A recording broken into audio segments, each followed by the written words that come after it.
Sveiki, su jumis Enderis iš Informatikos LT ir dabar parodysiu, kaip galite šiek tiek pagreitinti savo Google Chrome naršyklę.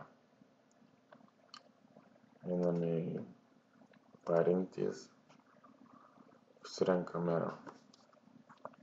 kortelę produktų ir nuimame varnelę nuo rodyti patarimus apie navigacijos klaidas, taip pat nuo naudotų patarimų paslaugą padėsiančią baigti pildyti paieškos terminus ir į adresų juostą įvedamas URL adresas. Taip pat nuimame ir padėkite tobulinti Google Chrome automatiškai siųsdami Google naudojimo statistiką ir trikdžių ataskaitas.